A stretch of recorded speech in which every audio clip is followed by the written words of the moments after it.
안녕하십니까. 피부 미용 총정리 책과 젊어지는 피부관리 책 저자 이재월 성남 EBS 미용학원입니다. 4년도 미용사 피부 출제 문제 풀이로 들어가겠습니다. 구독을 눌러 반복해서 들으시면 합격하실 겁니다. 1번 스웨디신 마사지와 기본 동작이 올바르게 연결된 것은 그랬어요.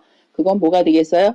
4번 경찰법. 손가락과 손목에 힘을 빼고 스치듯이 쓰다듬는다. 바로 이게 되겠죠. 마사지 때 제일 처음에 쓰는 게 바로 경찰법이죠. 마사지 순서는 어떻게 돼요? 경찰법, 강찰법, 유연법, 고타법, 진동법. 그래서 앞머리만 경강, 유고진으로 들어간다. 이렇게 머릿속에 넣어놓으시고요. 그럼 여기 보면 나번에 강찰법 있죠. 강찰법. 강찰법은 피부를 강하게 문지르는 동작으로서 손가락 끝 또는 손바닥을 이용하여 원형을 그리면서 피부를 누르고 강한 자극을 주는 방법이에요. 유찰법은 린딩과 롤링으로 나누는데 근육 등을 손으로 잡아서 주무르는 방법을 갖다가 유찰법이라고 그러죠. 그럼 고타법은 뭐예요? 고타법은 가볍게 두드리기, 찰싹 때리기, 치기 등의 가장 자극적인 동작이에요. 전신의 적절히 자극을 전달하여 쾌감을 주고 영양분이 피부에 고루 공급되도록 하는 효과가 있는 곳이 바로 고타법입니다.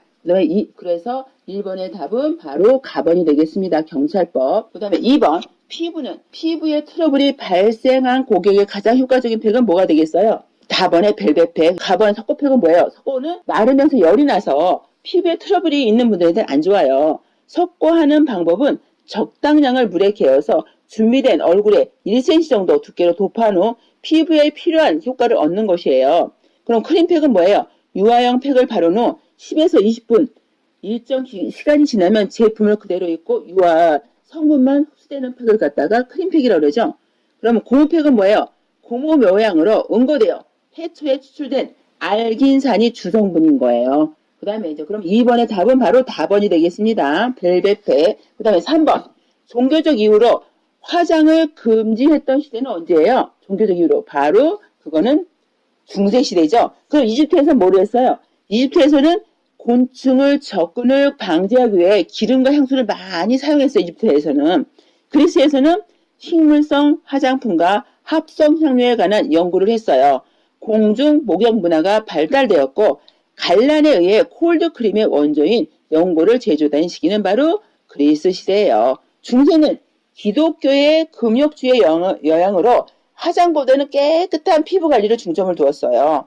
현재 아로마의 기초가 되는 시기로 여러 약초를 끓인 물을 이용하여 수증기를 피부에 쓰였어요. 그래서 스팀요법이 처음 사용할 시기는 어디냐? 바로 중세입니다. 네, 3번의 종교적 이유로 화장을 금지했던 시기는 바로 중세입니다. 다음에 4번 피부 분석기에 대한 설명으로 맞는 것은 그랬어요. 피부 분석기 설명으로 맞는 것은 건성 피부는 우드램프를 보았을 때 노란색으로 보인다. 이건 아닌 거죠. 우드램프는 뭐예요? 자외선을 피부에 쏘여서 발생할 때 피부 표면에 질환 부분이 특정한 형광색으로 나타나게 만든 램프예요. 그래서 우드램프에서는 건성 피부는 노란색이 아니라 연보라색이에요. 연보라색. 1번이 틀린 거죠. 정상 피부는 청백색, 노화 피부는 암적색으로 보여요. 지성 피부는 주황색, 각질 피부는 흰색으로 보여요. 그래서 우드램프는 피부를 분석할 때는 실내 조명을 어둡게 하는 게 좋아요. 그러면 답이 다가 되겠죠. 확대경은 뭐예요? 확대경은 문제성 피부, 특히 색소 침착이나 잔주름, 모공 상태 등을 관찰할 때 보는 것이 바로 확대경이죠. 확대경을 사용할 때 눈을 감아도 아이패드는 해서 눈을 보호해야 돼요. 눈을 감았다고 아이패드를 안 하면 안 되죠. pH 측정기는 피부의 산성도와 알칼리도 측정기입니다. 유분 측정기는 뭐예요? 그러니까 피부의 측정기는 피부의 산성도와 알칼리도 측정하는 것이고요. 유분 측정기는 피부 유수분을 측정하는 기기라고 머릿속에 넣으시면 되겠습니다. 그 다음에 5번 기초 화장품 도포의 기본 목적이 아닌 것은 그랬어요. 세정, 피부 보호, 피부 정도는 다 기초 화장품의 목적인 거죠.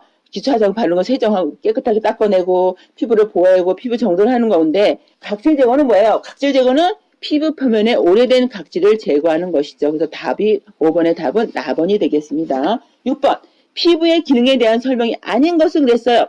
피부의 기능은 체온 조절 기능도 하죠.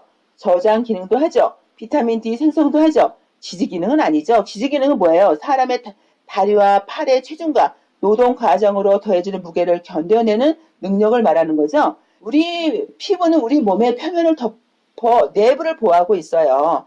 피부의 기능은 체온 조절 기능, 저장 기능, 비타민 D 생성을 하고 있는데 태양 강선 속에 자외선을 흡수하여 태양 강선으로부터 내부를 보호하기도 하죠. 그 다음에 이제 6번의 답은 라번이 되겠습니다. 7번은 진공흡입기의 원리가 아닌 것은 그랬어요. 진공흡입력의 작용에 의해 유리컵을 이용한 물리적 자극 효과가 있다. 이건 맞는 말이죠. 물리적 효과가 있죠. 종류로는 버큐움 석션기, 부항기 등이 있다. 이것도 맞는 말이죠. 그 다음에 4번 적용 부위에 따라 유리컵의 크기가 다르고 크기에 따라 압력의 차이가 크다. 압력의 차이가 크다. 예, 맞는 말이죠. 이거는. 그 다음에 이거는 그러면 기계 회전이나 진동을 이용하여 경직된 근육을 풀어주고 통증을 완화시킨 것, 요거는 아닌 거죠. 7번의 답은 라번이 되겠습니다. 진공흡입기의 효과는 뭐예요? 각질 및 노폐물을 제거하고 모낭을 청결해주고 혈액순환, 림프순환, 신진대사 개선, 피부의 탄력 증진, 셀룰라이트 개선, 체지방을 감소시켜주는 작용을 하고 있습니다. 그럼 7번의 답은 라번이 되겠습니다. 8번 직류에 대한 설명 중 올바른 것은 그랬어요. 직류에 대한 설명 올바른 것은 뭐예요? 직류라는 것은 한쪽 방향으로만 지속적으로 흐르는 전류예요. 그래서 답은 8번의 답은 4번이 되겠습니다. 9번 기초 화장품에 포함되지 않는 것은 그랬어요. 클렌징 젤, 로션, 마사지 크림은 다 기초 화장품이 되겠죠. 파우더는 뭐예요? 이거는 부분 화장품이죠. 파우더나 샤도우나 립스틱 등은 이건 부분 화장이라고 해요. 그래서 9번의 답은 4번이 되겠습니다. 10번 피부 표피에서 기저층에 대한 설명으로 옳은 것은 그랬어요. 기저층에 대해서 옳은 것은 세포 분열을 한다. 바로 세포 분열을 하죠. 기저층에서는 표피의 가장 아래층에 있어요. 각두가요기 기저층 제일 밑에 있겠죠. 모세혈관으로부터 영을 공급받아 세포 분열을 통해 새로운 세포를 생성해줘요. 그 다음에 랑게르한스 세포는 뭐예요? 유구층에 대부분 존재하고 있는 층이에요. 주로 피부 면역에 관계하고 있어요. 손바닥, 발바닥에 주로 분포되어 있는 것은 투명층, 바로 엘라라이트에라는 반유동 물질이에요. 그래서 수분이 인해서 팽류성이 적어요. 그러면 10번의 답은 가가 되겠죠. 이번 동영상에서는 간연도 피부 출제 문제 1에서 10번이 들어갔는데 다음 동영상에서는 11번부터 20번이 들어가겠습니다. 구독 신청을 누르시고 반복해서 들으시면 한 번에 합격하실 겁니다. 감사합니다.